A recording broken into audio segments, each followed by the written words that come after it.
is invasive lobular carcinoma, often found in both breasts.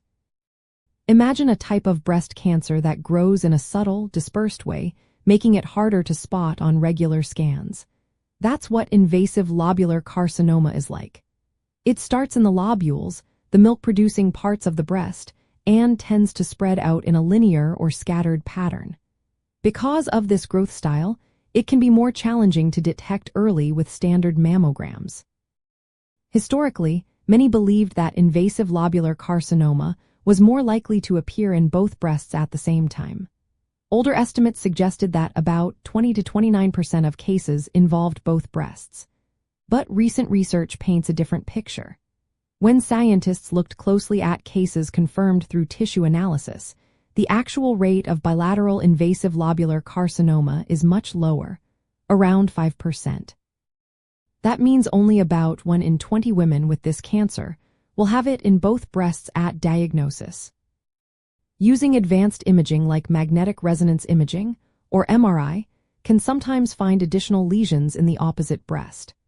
MRI studies have shown that about 10% of women with invasive lobular carcinoma may have cancer in both breasts when checked with this technology.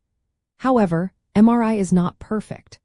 Some scans may be inconclusive or even misleading, and not every finding warrants aggressive treatment. Still, MRI can influence treatment decisions by revealing hidden disease that might otherwise go unnoticed. One reason invasive lobular carcinoma is tricky to detect is because it doesn't form a solid lump like other breast cancers. Instead, the cancer cells spread out in a line or in small clusters, which can make it harder for standard mammograms to spot.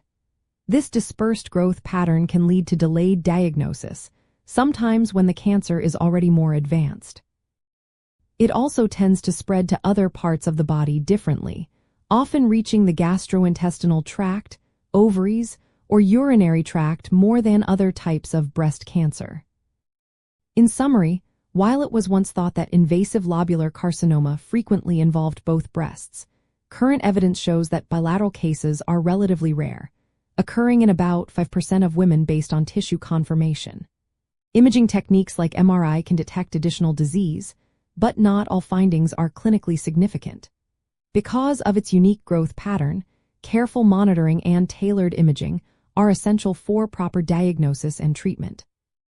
If you or someone you know is dealing with this diagnosis, it's important to work closely with healthcare professionals who can provide personalized care based on the latest scientific understanding.